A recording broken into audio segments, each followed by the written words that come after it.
John Hunyadi stormed into history's stage for his significant role in defending the region against the expanding Ottoman Empire. On the Ottoman frontier, he forged himself into Hungary's fiercest general, stacking victory on victory in the name of the king. These early successes won him major offices such as Voivode of Transylvania in 1441, and immense estates, making him Hungary's leading war captain. In today's episode, we will also be looking at the Battle of Ialomita. Two armies composed of some of the best warriors from the Christian and Islamic worlds are arrayed against one another. The victor of the battle to come would not only get the spoils of war, but also total victory over their foe.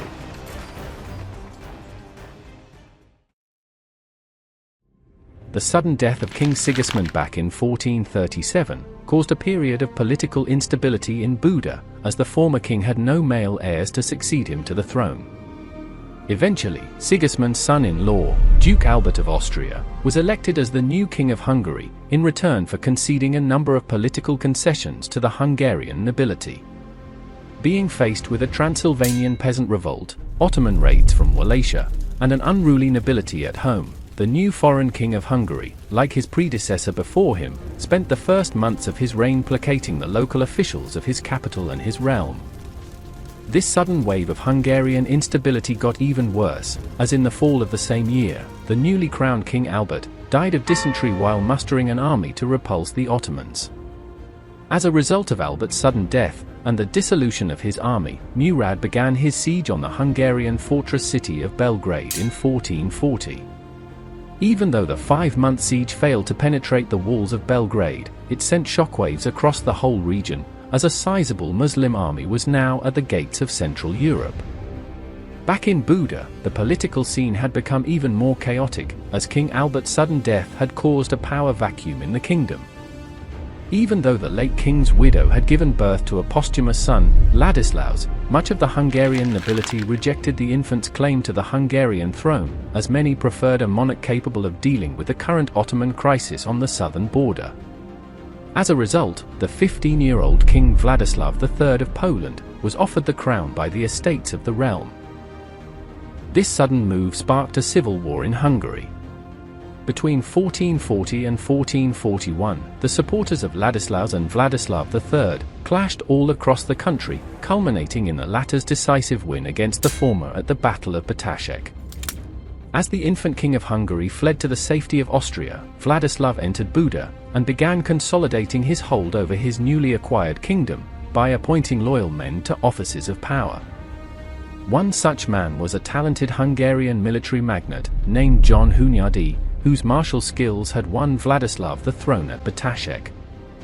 Being appointed as the voivode of Transylvania and chief captain of Belgrade and several southern counties of the Kingdom of Hungary, the new Transylvanian voivode assumed the responsibility for the defense of the frontiers. Hunyadi became one of the most influential and active members of the new Hungarian court in a short amount of time. By effectively defending the interests of local landowners at the royal court, Hunyadi strengthened his position in the provinces under his administration. For instance, he obtained land grants and privileges for local noblemen from the king. Militarily, the Hungarian magnate adapted the use of wagon as a mobile fortress. After Hunyadi pacified Transylvania, the regions under his administration remained undisturbed by internal conflicts, enabling Hunyadi to concentrate on the defense of the borders. Hunyadi moved on to repair the walls of Belgrade, which had been damaged during the long Ottoman siege. In 1441, as a reaction to the Ottoman occupation of Novo Brdo in southern Serbia, Hunyadi began to make raids on the Ottoman countryside in Serbia. The goal of his campaign aimed to devastate the area in the same manner as Turkish raiders typically did. After the pillage, Hunyadi was on his way back to Belgrade when his path was blocked by the troops of Ishak Bey.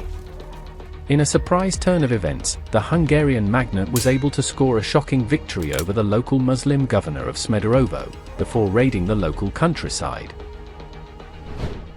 As a response to this defeat, Murad II ordered a raiding army of 16,000 Akangis to strike deep into Transylvania by crossing the Danube to Wallachia at Nicopolis and marching north in formation. However, this army was also defeated and routed by Hunyadi at the Battle of Hermannstadt. In the wake of the battle, the Hungarian magnate was celebrated as a war hero in Buda, as he was one of the few Europeans who had proven capable of beating the Ottomans in open battle. It was from these early victories against the Muslims that Hunyadi was hailed as the White Knight of Transylvania by not only his own countrymen, but also throughout Christian Europe. News of the dramatic defeat of Mezid Bey caused upheaval in the Ottoman court. Hunyadi's victory had also resulted in the loss of Ottoman suzerainty over Wallachia. In order to immediately avenge the defection of the Wallachian voivode and the defeat of Mezid Bey, the Sultan raised an army of around 30,000, appointing Szeged Bey to lead the campaign. The Ottoman army crossed the Danube in the second half of the summer of 1442, and the Akanjis began the systematic devastation of Wallachia. Following the traditional procedure applied against disobedient vassals, Szeged caused enormous destruction in Wallachia. Szeged led his troops into Targovist, and the Wallachian capital was seized and burned. After removing Bas-Arab and ensuring the submission and allegiance of Mircea, Szeged left the city and set up camp just outside the city. He then released the raiders to plunder Wallachia and southern parts of Transylvania. Upon learning of the appearance of the Ottoman army in Wallachia, the Hungarian magnate immediately carried the bloody sword around in Transylvania, calling the gathering of the Szekely and Hungarian armies around Szeged.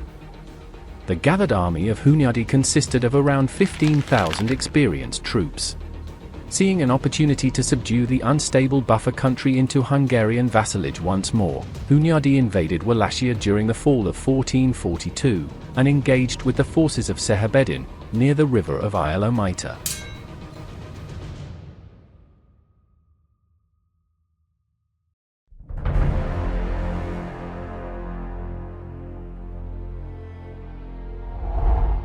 Hunyadi mainly relied on his heavy cavalry, as he divided them proportionally between the two wings and the middle ward of the army.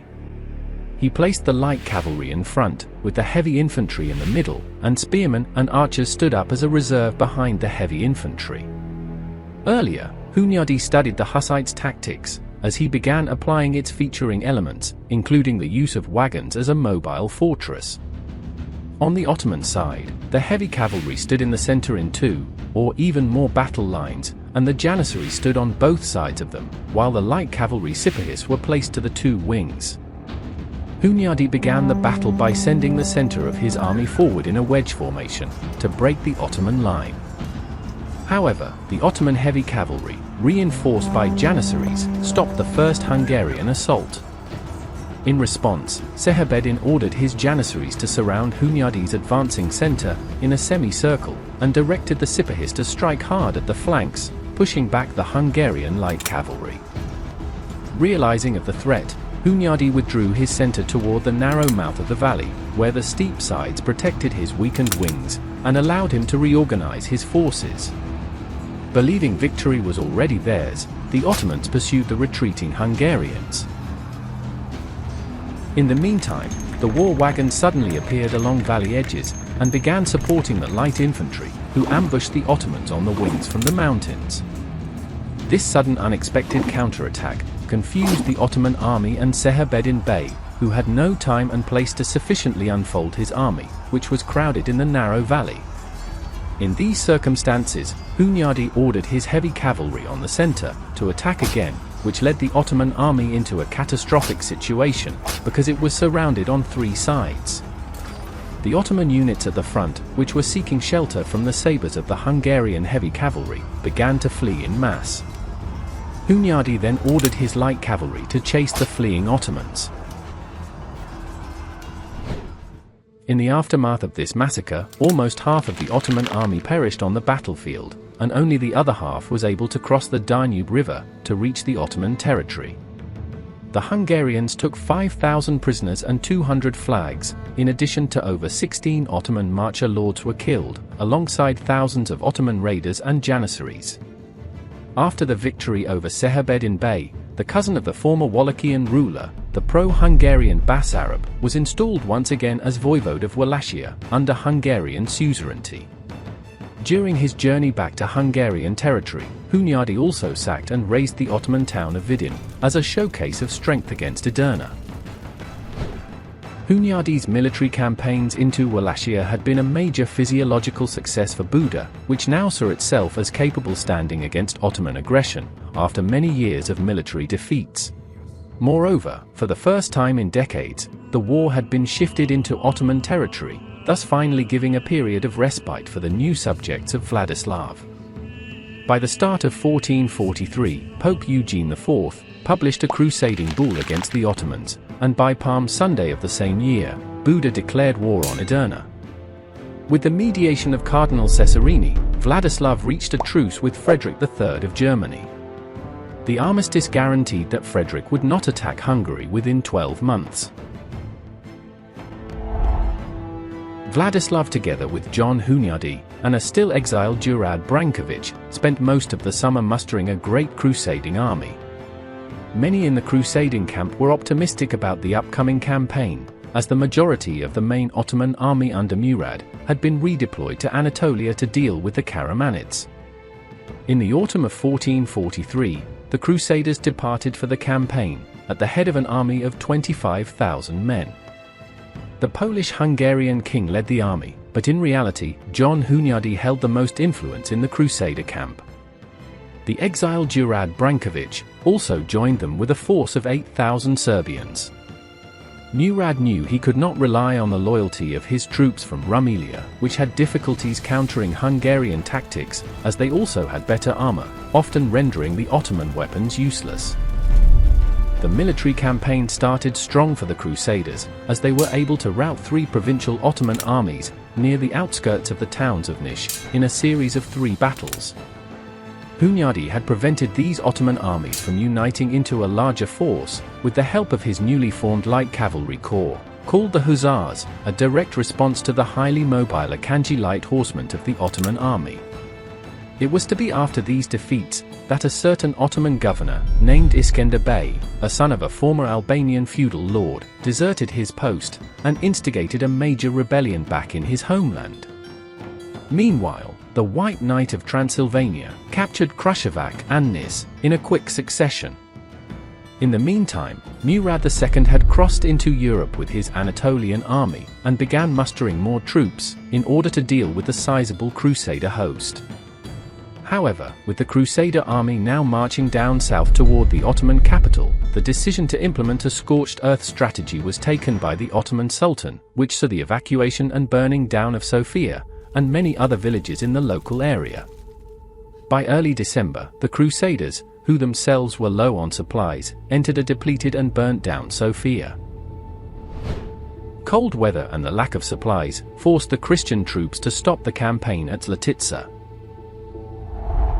After achieving a vital Pyrrhic victory at the Battle of Zlatitsa, Murad ordered his marcher lords to pursue and scatter the retreating Crusader army before they could reach the Hungarian border. But even in defeat, Hunyadi had managed to lure his pursuing enemy into a trap near the town of Kunovica in Serbia. In a sudden counterattack, the overconfident Ottoman host was outflanked and destroyed by the Crusaders. With Hunyadi getting the last laugh, the exhausted Crusader army entered Belgrade by the end of January of 1444. While the Battle of Zlatitsa had been a defeat, the ambush returned to the Crusaders, created the impression of an overall Christian victory as they returned triumphant in Buda. Between June and August of 1444, negotiations for a treaty were carried out. The Crusaders were not entirely interested in peace, however, especially with Cesarini pushing for the Crusades' continuation. That same day, Vladislav held a diet at Buda, where he swore before Cardinal Julian Cesarini to lead a new expedition against the Ottomans in the summer of 1444. The cardinal eventually agreed, which would allow for both the continuation of fighting and the ratification of the treaty. On the 15th of August, 1444, the Peace of Szeged was sworn into effect. In our next episode on the Hunyadi series, we will look at the culminating engagement between the Ottomans and the Crusaders at the Battle of Varna. To make sure you don't miss that, subscribe and press the bell button. Consider liking, sharing, as it helps tremendously. This is the Medieval Chronicles channel, and we will see you in the next one.